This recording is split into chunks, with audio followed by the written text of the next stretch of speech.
Il riait quand elle ne parlait pas. Pas ouvertement, pas bruyamment, mais de la manière dont les gens puissants rient avec des airs suffisants, des blagues chuchotées et des yeux célébrant déjà la victoire. La Cour supérieure de divorce de Manhattan était bondée ce matin-là. Plancher de marbre, haut plafond, costumes chers, sourires aiguisés. Ce n'était pas juste un divorce. C'était une exécution publique. Au centre de tout cela était assise Helena Blackwood, l'ex-femme dont personne ne s'inquiétait. Elle ne portait pas de robe de créateur, pas de diamants, pas de maquillage dramatique, juste un simple manteau bleu marine boutonné jusqu'en haut, ses cheveux foncés tirés en arrière soigneusement. Ses mains reposaient calmement sur la table, doigts entrelacés, immobiles, trop calmes. En face d'elle était assis Richard Hale, magnat de l'immobilier milliardaire, chouchou des médias, et son bientôt ex-mari. Il semblait détendu, confiant, presque ennuyé. Richard se pencha en arrière dans sa chaise, chuchotant quelque chose à son avocat principal, Martin Crowe, un des avocats de divorce les plus impitoyables de la ville. Crowe sourit d'un air suffisant et hocha la tête. Cette affaire était déjà terminée. Du moins, c'est ce que tout le monde croyait. La galerie était remplie de reporters, de blogueurs, de jeunes avocats et d'élites curieuses qui étaient venues assister à la chute d'une femme qui, à leurs yeux, avait joué un jeu trop audacieux en se mariant au-dessus de sa condition. Elle n'avait même pas embauché un vrai avocat. Quelqu'un chuchota. Elle pense que le silence la sauvera. Un autre ricana. Elle est finie. Helena entendit tout. Elle choisit de ne pas réagir. Pendant 3 jours d'affilée, la salle d'audience avait été un abattoir. Martin Crowe avait démantelé sa vie pièce par pièce. Il dépeignait Helena comme une croqueuse de diamants qui n'avait rien apporté au mariage. Une femme qui profitait du luxe sans ajouter de valeur. Une femme qui devrait être reconnaissante pour toutes les miettes qui lui étaient jetées. Richard jouait son rôle parfaitement. Chaque fois que Crowe parlait de sacrifice, Richard baissait la tête comme un saint blessé. Chaque fois qu'Helena était accusée d'indifférence, Richard soupirait profondément comme si accablé par ses échecs. Et Helena, elle ne disait rien. Pas d'objection, pas de crise émotionnelle, pas d'explication désespérée. Son avocate commise d'office, Lydia Park, avait essayé. Dieu, elle avait essayé. Mais chaque argument était écrasé sous la dominance répétée de Crowe. À la fin du 3e jour, même Lydia semblait vaincue. Helena, elle chuchota urgemment pendant une brève pause. Nous perdons tout, les propriétés, l'accord, le soutien. Ils poussent pour rien. Zéro. Helena ne regarda pas son avocate. Elle fixait le juge, pas implorante, pas observante en colère. Voulez-vous témoigner? Lydia demanda doucement. Si vous ne parlez pas maintenant, la Cour supposera que vous êtes d'accord avec leur récit. Helena tourna finalement la tête. Ses yeux étaient instables. Clairs? Aiguisés? Pas encore, elle dit doucement. Lydia déglutit. Pas encore quand? Quand ça compte. De retour dans la salle d'audience, le juge Samuel Whitmore, un juriste chevronné avec 30 ans sur le banc, ajusta ses lunettes et examina les documents finaux. Il avait vu cette histoire des centaines de fois. Mari riche, femme tranquille, déséquilibre de pouvoir déguisé en équité légale. Il jeta un coup d'œil à Helena. Elle semblait illisible. « Monsieur Crowe, le juge dit, vous pouvez procéder avec votre argument final concernant la division des actifs. » Crowe se leva, boutonnant sa veste sur mesure comme un homme montant sur scène. « Votre honneur, » il commença en douceur. « Cette affaire est douloureusement simple. Mon client a bâti un empire bien avant que ce mariage n'existe. Madame Hale, excusez-moi, Mademoiselle Blackwood, est entrée dans cet empire, a joui de ses avantages, et n'a rien apporté de mesurable en retour. » Richard hocha la tête solennellement. Crowe continua, la voix dégoulinante de fausse sympathie. Elle n'a pas d'actifs indépendants, pas de soutien familial divulgué, pas d'implication commerciale, Pas de preuve de sacrifice au-delà de ce que tout conjoint fournirait raisonnablement. Il se tourna, faisant un geste subtil vers Helena. Le silence en dit long, votre honneur. Une onde de rire discret traversa la galerie. Les lèvres de Richard se retroussèrent légèrement. Helena ne bougea pas. Le juge Whitmore se pencha en arrière dans sa chaise, les doigts en ogive. « Mademoiselle Blackwood, » il dit, l'adressant finalement directement. « Vous êtes restée silencieuse tout au long de ces procédures. Y a-t-il quelque chose que vous souhaitez dire avant que je ne rende ma décision? » La pièce retint son souffle. C'était ça. C'était sa dernière chance, tous les yeux rivés sur elle. Helena se leva lentement. Sa chaise fit un bruit doux contre le sol, petit, mais d'une certaine manière fort dans le silence. Elle ne se précipita pas, ne s'agita pas. Elle regarda le juge, puis brièvement Richard, puis de nouveau le juge. « Oui, » elle dit calmement. La galerie se pencha en avant. Même Crow fronça légèrement les sourcils. « J'ai quelque chose à dire, » Helena continua. « Mais avant de le faire, je voudrais poser une question à la cour. » Le juge Whitmore leva un sourcil. « Vous pouvez, Helena, » inspira une fois, pas nerveusement, délibérément. « Votre honneur, » elle dit, la voix claire et stable. « Avant de finaliser cette décision, puis-je demander si la Cour a vérifié la divulgation complète des affiliations familiales de M. Hale? » Richard se raidit. Crow se tourna brusquement. « Objection, pertinence. » Le juge Whitmore leva une main. « Élaborez, mademoiselle Blackwood. » Helena rencontra son regard. « Parce que, » elle dit doucement, « le récit présenté suppose que je suis seule, impuissante, sans soutien. » Elle marqua une pause. « Cette supposition est incorrecte. » Un murmure se répandit dans la pièce. Richard rit sous son souffle. « Votre honneur, » Crow dit avec confiance, « c'est une distraction de la dernière chance. Mademoiselle Blackwood a déjà soumis des déclarations sous serment déclarant aucun soutien financier externe. Helena ne le nia pas. Elle sourit, juste légèrement. « J'ai déclaré aucun actif personnel, » elle corrigea. « Pas aucune famille. » Le juge Whitmore l'étudia pendant un long moment, puis il demanda presque négligemment, « Et qui, mademoiselle Blackwood, est votre famille? » La salle d'audience tomba complètement silencieuse. Helena ne répondit pas immédiatement. Elle jeta un coup d'œil vers le fond de la salle d'audience, vers les lourdes portes en bois, et pour la première fois en 3 jours, elle attendit. Le silence qu'Helena laissa derrière était plus lourd que n'importe quel argument. La question du juge Whitmore planait toujours dans l'air comme une lame suspendue à mi-chute. « Et qui, mademoiselle Blackwood, est votre famille? » Richard Hale ricana doucement, secouant la tête. Il se pencha vers Martin Crow et chuchota assez fort pour que la première rangée entende. « C'est pathétique. Elle bluffe. » Crow sourit d'un air suffisant. Le désespoir fait ça. Les reporters échangèrent des regards.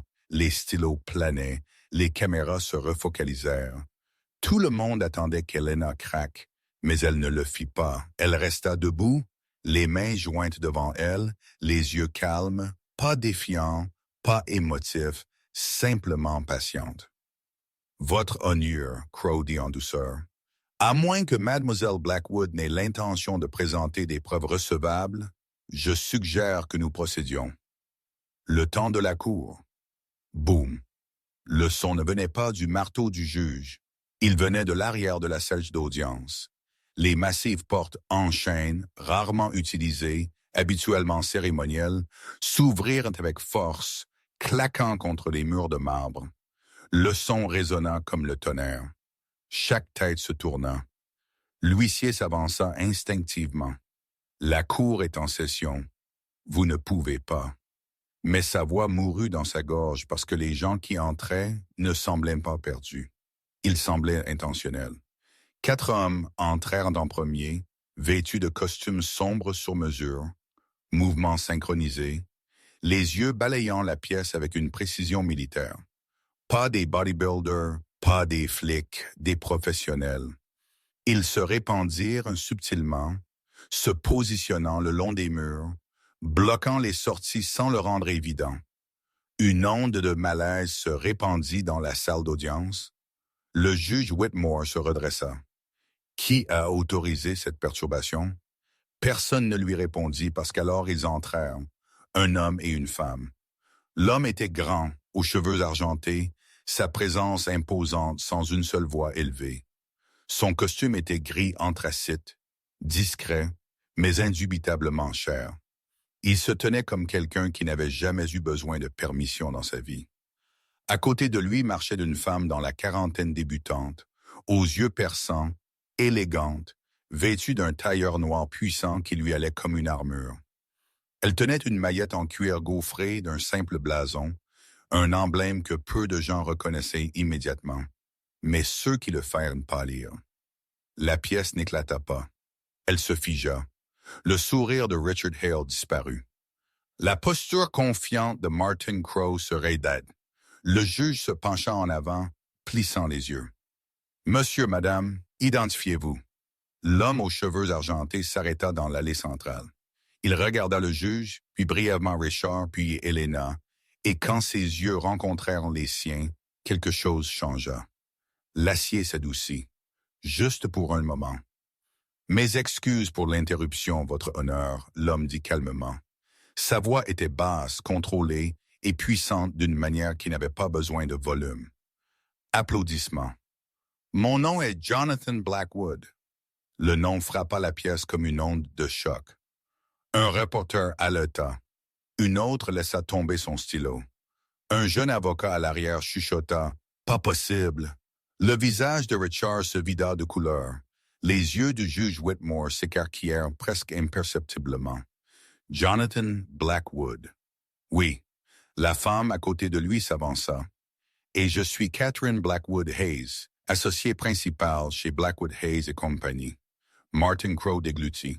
Blackwood Hayes et compagnie ne traitaient pas les divorces. Ils géraient les fusions, les gouvernements, les effondrements internationaux.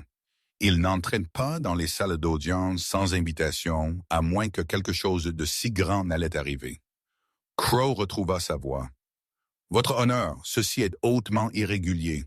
Ces individus ne sont pas des avocats répertoriés. » Déjà déposé, Catherine dit en douceur, ouvrant sa mallette et remettant des documents à l'huissier électroniquement. Il y a 15 minutes. L'huissier jeta un coup d'œil au papier, puis au juge, son visage se crispa. Le juge Whitmore prit les documents, les scanna rapidement, puis leva les yeux vers Helena. « Mademoiselle Blackwood, » il dit lentement, « ces personnes sont-elles ici en votre nom? » Helena parla de nouveau. « Oui, votre honneur. » Elle se tourna, marcha dans l'allée et s'arrêta devant Jonathan Blackwood. « Papa, » elle dit doucement. Le mot résonna plus fort que la porte n'avait fait. « Papa. » Un silence stupéfait s'abattit sur la salle d'audience. Richard recula en titubant dans sa chaise. « Non, ce n'est pas possible. » Jonathan Blackwood posa une main douce sur l'épaule d'Helena. « Je suis ici, » il dit. « Nous le sommes tous. » Le juge Whitmore retira ses lunettes. « Monsieur Blackwood, » il dit avec précaution. « Pour le compte-rendu, confirmez-vous une relation familiale avec la pétitionnaire? » Jonathan hocha la tête une fois. « Helena est ma fille. » La salle d'audience explosa en murmures. Jonathan Blackwood, fondateur de Blackwood Global Holdings, une des dynasties financières privées les plus puissantes sur la côte Est. Un homme dont le nom apparaissait dans les notes de bas de page des livres d'histoire, pas les tabloïds. Richard Hale avait fait des affaires adjacentes aux compagnies Blackwood pendant des années. Il n'avait jamais une seule fois imaginé « c'est impossible ». Richard claqua, se levant brusquement. Elle a dit qu'elle n'avait pas de famille, pas d'argent. Elle vivait comme une personne normale. Catherine intervint froidement. Oui, c'était son choix. Helena se tourna lentement vers Richard.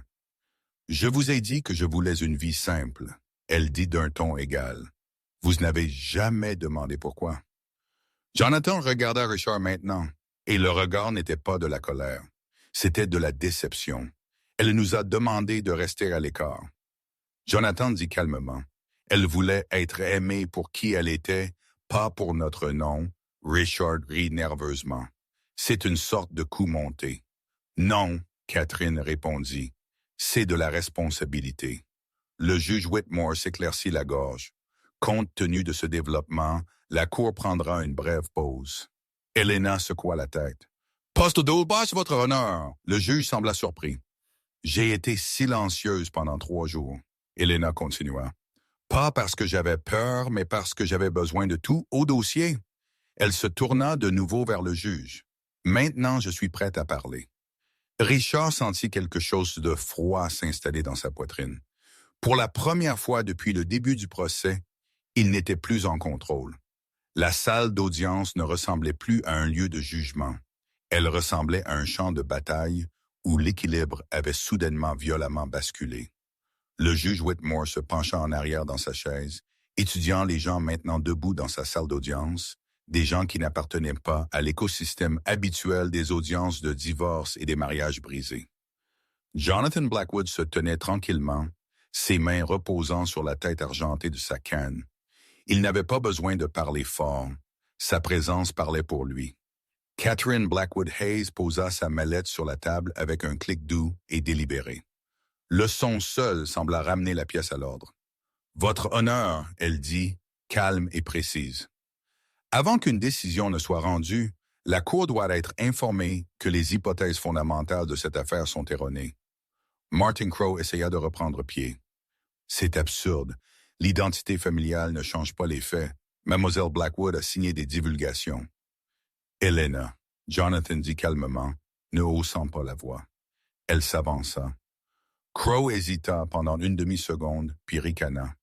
Bien, Helena, elle a déclaré aucun actif. Et elle n'a pas menti, Catherine dit. Elle ne possède rien personnellement. Richard expira brusquement, le soulagement scintillant dans son dos. Et vous voyez, ceci n'est que de la théâtralité. Catherine se tourna vers lui. Monsieur Hale, elle dit froidement, connaissez-vous la différence entre posséder quelque chose et le contrôler? Richard fronça les sourcils. Qu'est-ce que ça est censé signifier? Helena prit finalement la barre. Pas la barre des témoins, mais le centre de la pièce.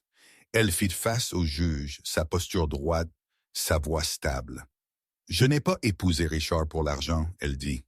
Je l'ai épousé parce que je croyais en lui. Richard ricana.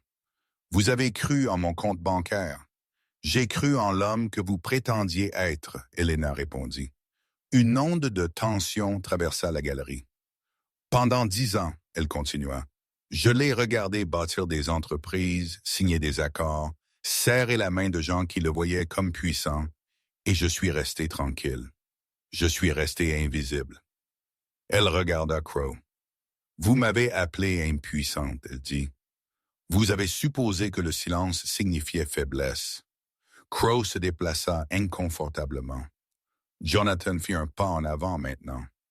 Votre honneur, il dit. Ma fille n'est pas venue nous voir quand son mariage a commencé à échouer. Elle n'a pas demandé d'aide. Elle n'a pas demandé de protection. Richard rit amèrement. Comme c'est noble. Le regard de Jonathan se porta brusquement sur lui. Elle n'a pas demandé, Jonathan continua imperturbable, parce qu'elle voulait savoir si vous la traiteriez avec respect, même quand elle n'avait rien à vous offrir. Les mots tombèrent comme un verdict. La mâchoire de Richard se crispa. Catherine ouvrit sa mallette et en retira un épais dossier. « Discutons des faits », elle dit. Elle remit des copies à l'huissier qui les distribua aux juges et au conseil adverse.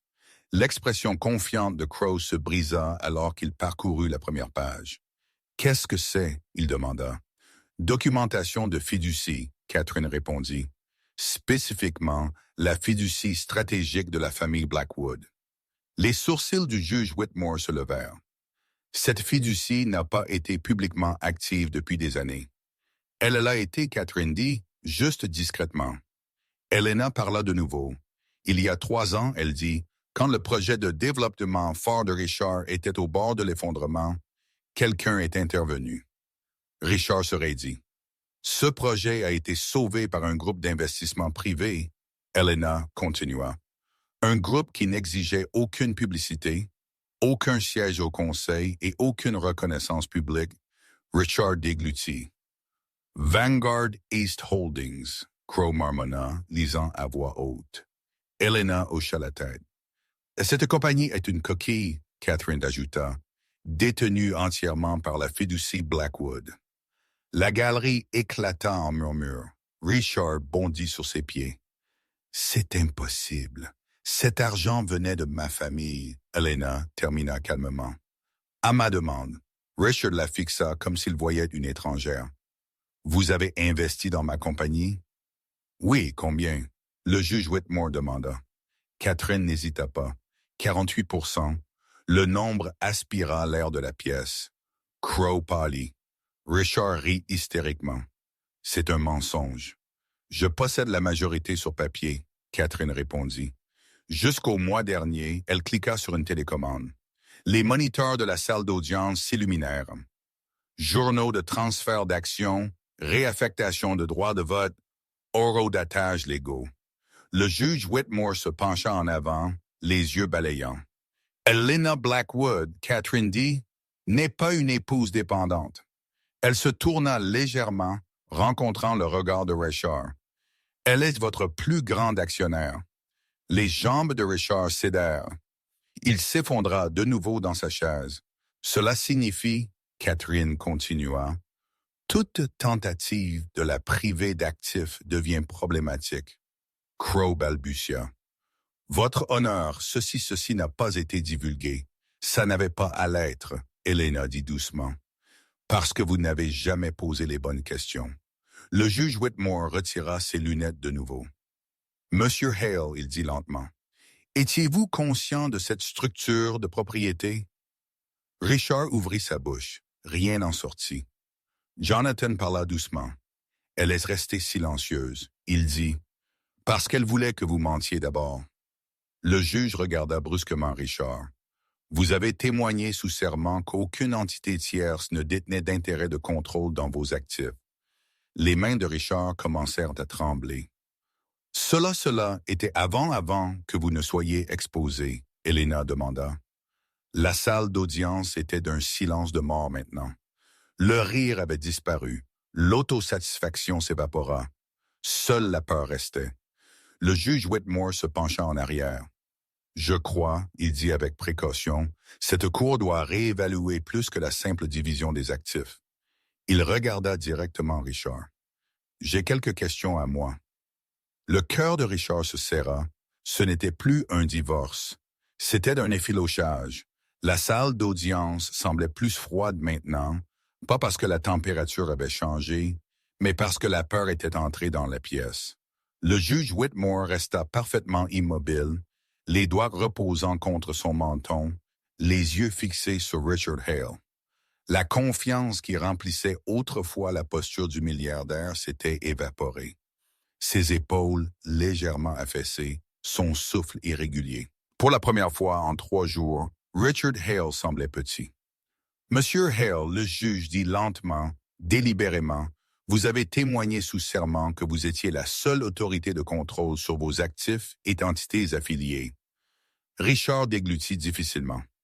Oui, votre honneur, et vous avez de plus témoigné, le juge continua, qu'aucune fiducie externe, compagnie écran ou bureau de famille ne détenait de pouvoir de vote dans vos entreprises. Crow bondit, votre honneur. Le juge leva un seul doigt. Asseyez-vous, monsieur Crow. Crow se figea. La galerie se tut. Le juge Whitmore se pencha en avant. Monsieur Hale, il répéta, étiez-vous conscient que 48% de votre compagnie phare était détenue par une entité connectée à la fiducie familiale Blackwood? La bouche de Richard s'ouvrit, fermée, ouverte de nouveau. Je ne savais pas qui était derrière, il balbutia. Je savais juste que le capital est entré quand nous en avions besoin. Helena inclina légèrement la tête. Vous n'avez pas demandé. Elle demanda calmement. Richard se tourna brusquement vers elle. Vous n'aviez pas le droit de faire ça derrière mon dos. J'étais votre femme, Helena répondit, et votre compagnie s'effondrait. Jonathan Blackwood parla alors, sa voix basse mais tranchante. Elle vous a sauvé. Richard rit faiblement. Vous vous attendez à ce que la cour croie ça? Catherine s'avança, son ton clinique. Nous n'attendons pas la croyance, Monsieur Hale. Nous avons de la documentation. Elle remit un autre ensemble de dossiers à l'huissier.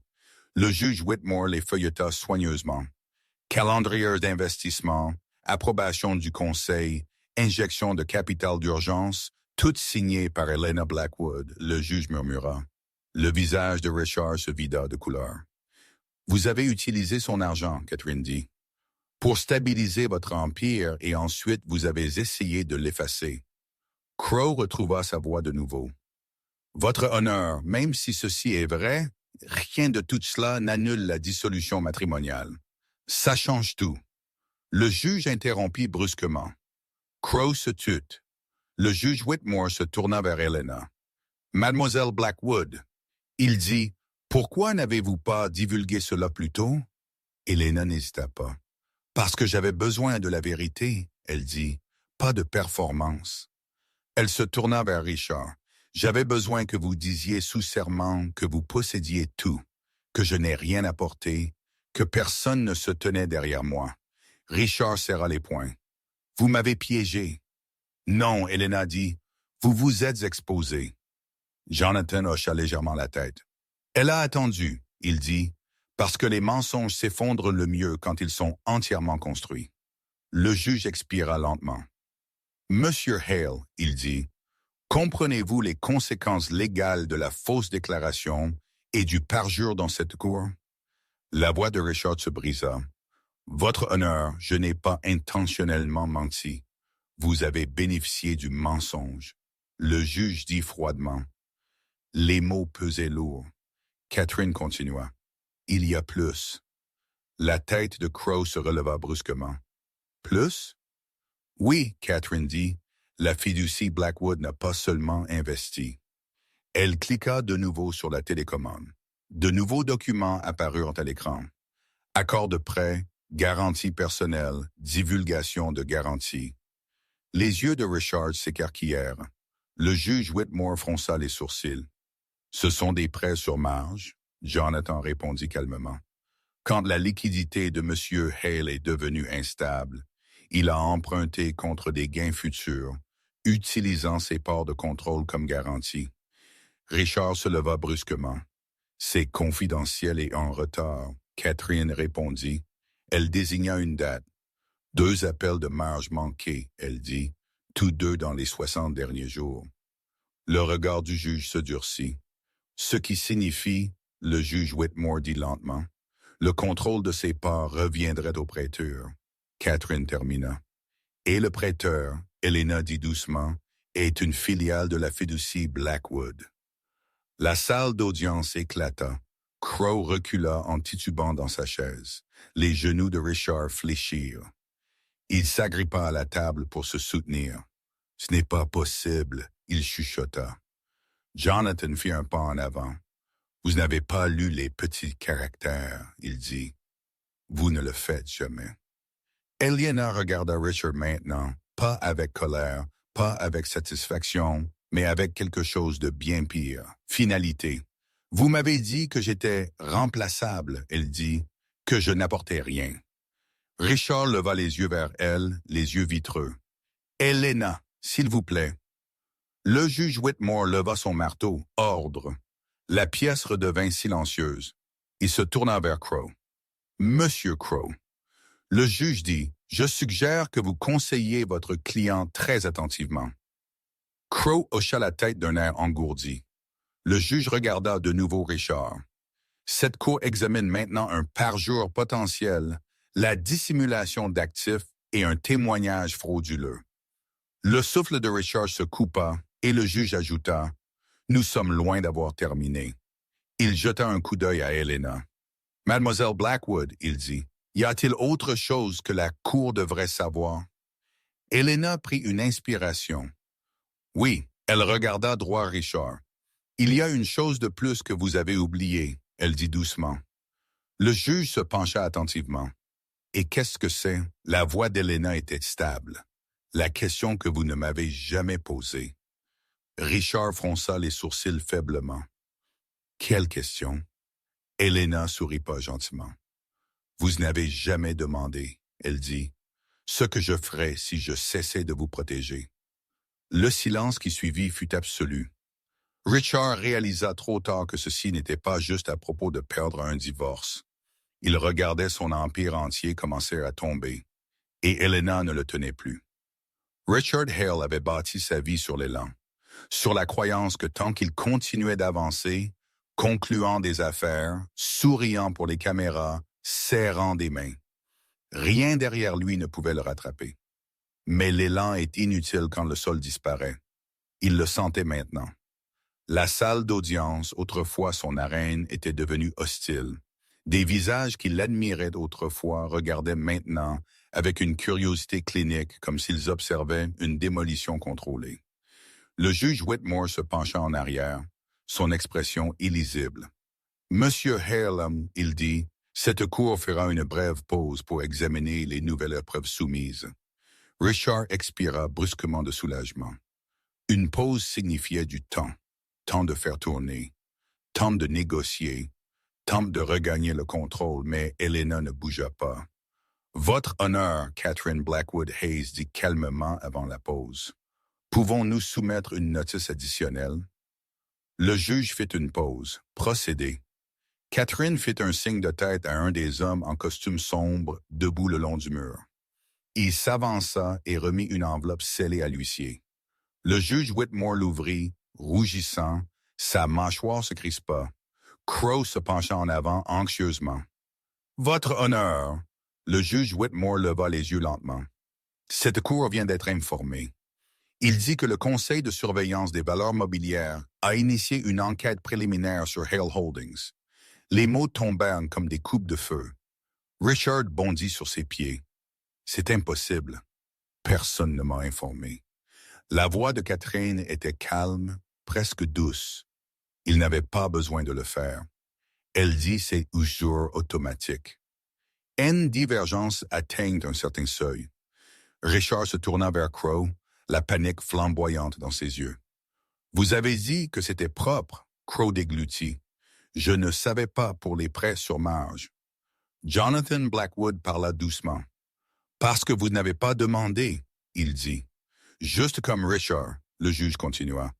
De plus, le juge Whitmore dit, « Cette cour a reçu confirmation que le partenaire bancaire principal de Hale Holdings a gelé plusieurs comptes en attente d'examen. » La galerie bourdonna le visage de Richard tordu d'incrédulité. « Vous ne pouvez pas geler mes comptes sans préavis. » « Ils peuvent, » Catherine répondit quand leur suspicion de fausses déclarations liées à la responsabilité fiduciaire. Helena le regarda. Pendant 10 ans, elle l'avait regardé perdre son sang-froid sur les serveurs, intimider le personnel junior, ignorer les avertissements. C'était la première fois qu'elle l'avait jamais vu vraiment effrayé. Crow se pencha, chuchotant urgemment. « Richard, vous devez rester tranquille. » Richard repoussa sa chaise. « Tranquille. Elle m'a détruit. » Helena parla finalement. « Non, elle dit d'un ton égal. Vous vous êtes détruit. J'ai juste arrêté de nettoyer après vous. » Le juge Whitmore leva son marteau de nouveau. « Monsieur Hale, il avertit, une autre explosion entraînera un outrage. » Richard s'effondra de nouveau dans son siège, respirant difficilement. La pause fut appelée, mais le dommage avait déjà commencé.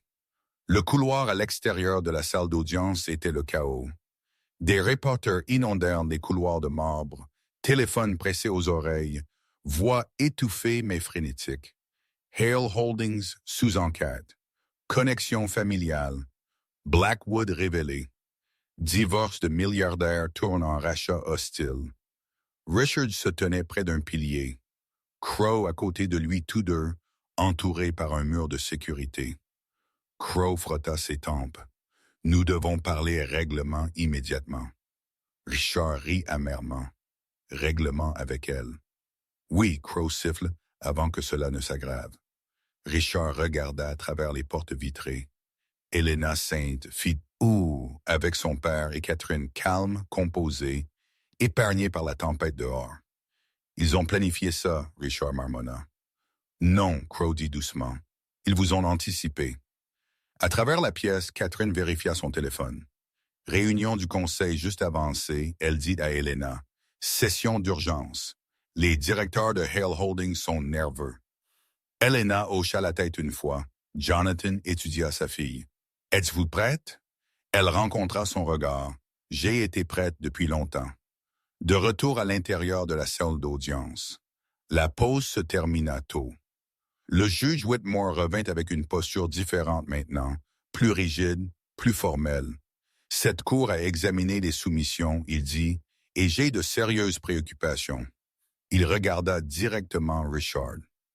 Monsieur Hall, basé sur des conclusions préliminaires, votre témoignage concernant la propriété des actifs apparaît incomplet. Richard serra la mâchoire. Incomplet, le juge continua, est un mot généreux. Crow ferma les yeux.